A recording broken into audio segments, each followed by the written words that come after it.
Magandang araw sa inyong lahat. Nais kong ipakilala ang aking sarili sa pamamagitan ng pagtula. Kaya't sana'y inyong pakinggan, kahit wag nyo nang tingnan, dahil sa boses pa lamang inyo nang mahuhulaan. Kaya't eto na, sisimulan ko na. Ako, si Aleya.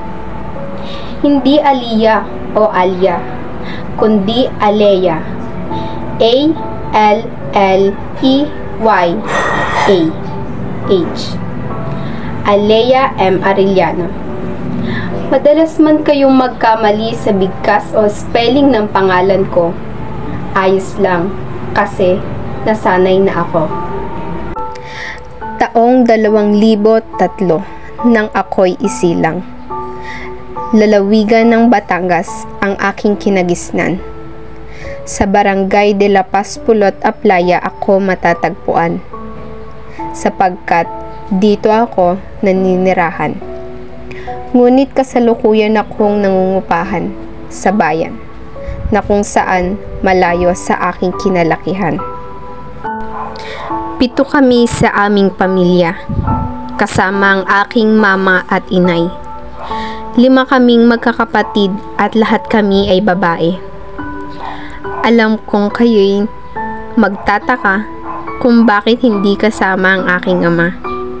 Ito'y dahil may pamilya na siyang iba. Hindi pa man ako na ipanganganak nang kami iwan niya.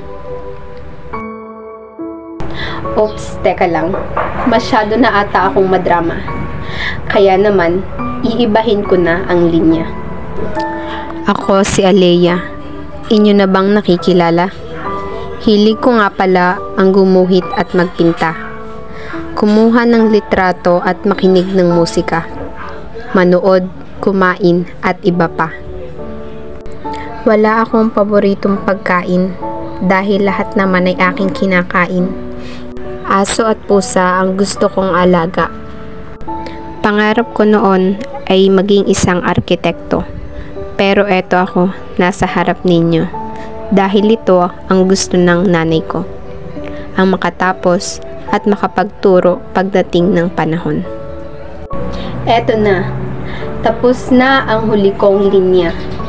Siguro na may inyo akong nakilala sa maikling tula na aking kinatha. Ako, si Aleya.